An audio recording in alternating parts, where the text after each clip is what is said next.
So Donald Trump is destroying the east wing of the White House in order to build his $250 million ballroom. After promising us that he would not be damaging the White House or tearing any part of it down, he's broke that promise along with every other one that he ever made. The only ones he's keeping is mass deporting people and putting the troops on the street and being a dictator, which is pretty much what he said he would do on day one and has been doing since day one. So when I see this image of the east wing of the White House, in all honesty, I know it's disturbing to a whole lot of you. I know it's disheartening to see.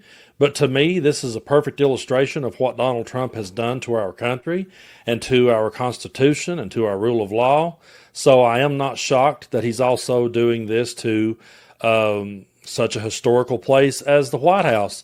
You know, for all the people that wanted to talk about preserving history by keeping up statues of Confederate soldiers and Confederate generals and slave owners, they have no problem with Donald Trump knocking down the East Wing and building his ballroom. But I see that image and I picture the AI video of him flying over and dropping shit on protesters. And I say to myself, those images is pretty much case in point of what Donald Trump's presidency has been like this entire time.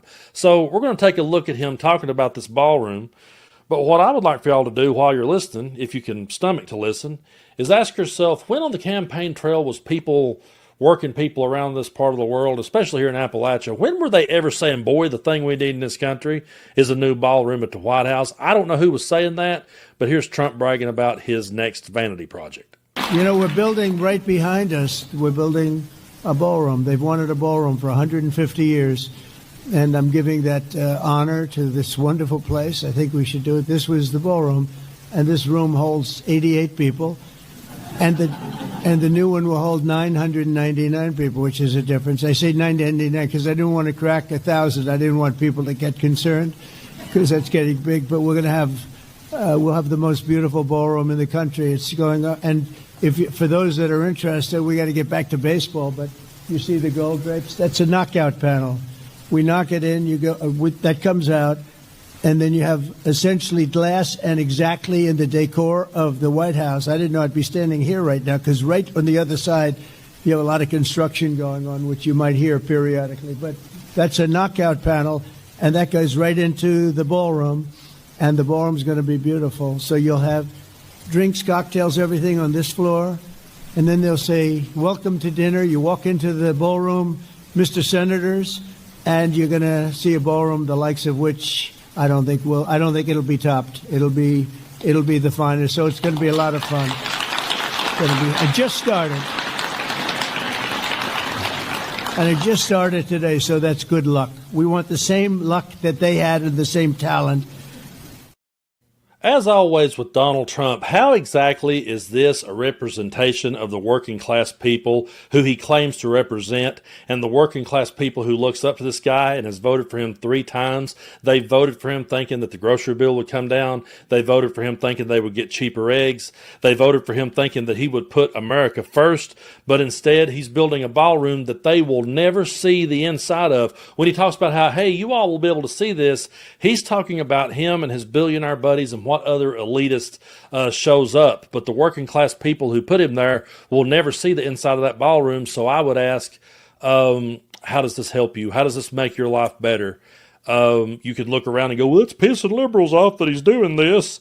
But what substance does that add to your life? That's the question that I'm always going to be asking. And some more questions that we should be asking is how we could go about suing Donald Trump for destroying the east wing of the White House. And Ben Meidas in this next clip brings across some great points on this subject. Take a look.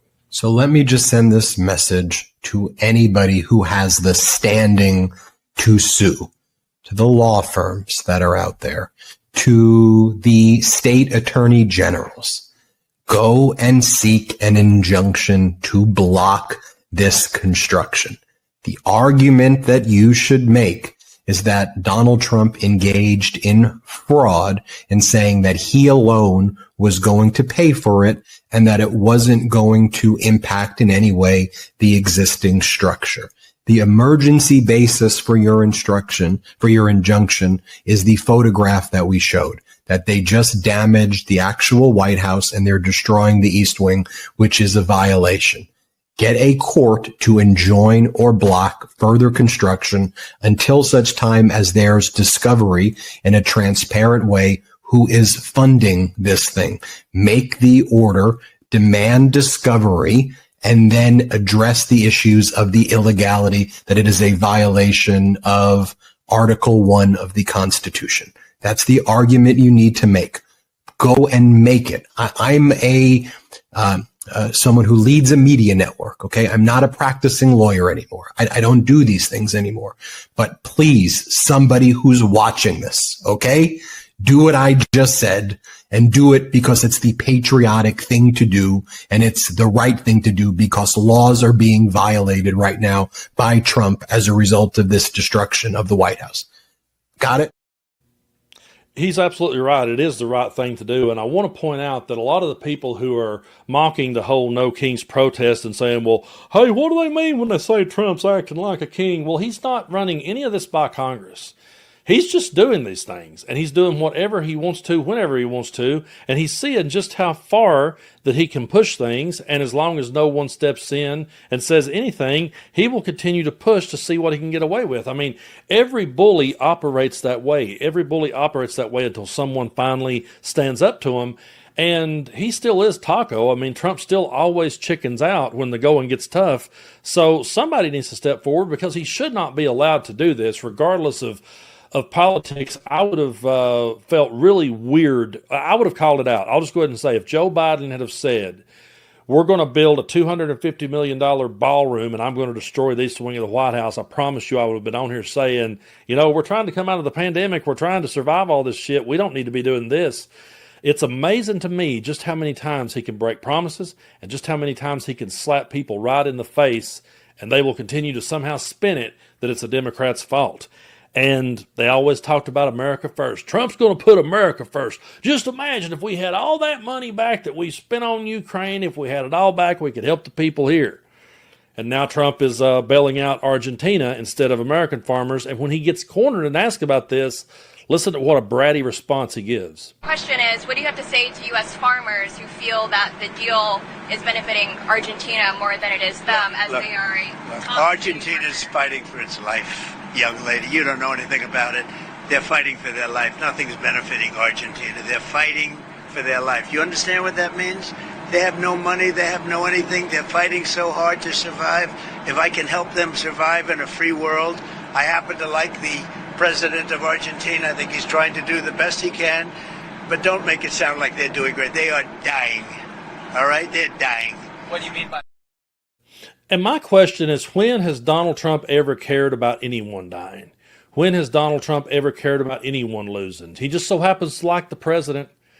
I'm sure that there's a way that he will end up greasing his palm out of all of this because that's what he's about. He's for sale to the highest bidder. He does not care about this country. And those images of him tearing down the east wing of the White House and the images, the AI images of him flying over and shitting on this country is exactly what he has been doing to this country, to our government, to our Constitution, and to our rule of law. But to everyone who voted for him because they wanted to bring down the grocery bill, they're sitting there and they're asking questions like, how am I going to pay this grocery bill? How am I going to pay this doctor bill? How am I going to take care of my sick parents? How am I going to pay this car payment or pay this mortgage? How am I going to take care of my children? How am I going to go about putting food on the table? And while they're asking all of those questions, the government is shut down and Donald Trump is saying, how are we going to enjoy this ballroom? So the idea that he is the guy that connected with the working class is an absolute joke. And the fact that the working class just stands back and lets this dude slap them in the face so many times and just rolls with it is beyond me. But I am not shocked. I am not surprised, and no one should be, because we all told you this is exactly what would be happening. And now here we are. But we will always continue to call this out. And yeah, somebody does need to sue, and somebody does need to stop this madness. Somebody has to be the adult in the room.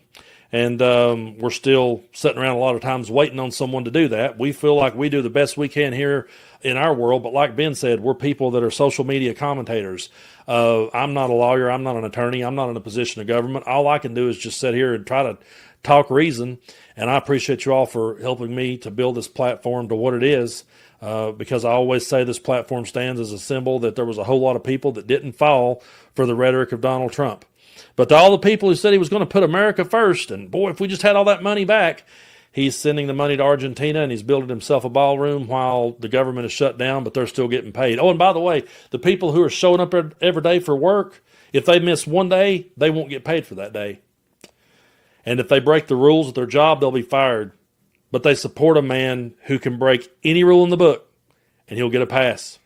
A man that said he brought back the word groceries, because groceries was an old-fashioned word. You know why it was an old-fashioned word to him? He hadn't heard it in years, because he never himself had to worry about buying the groceries.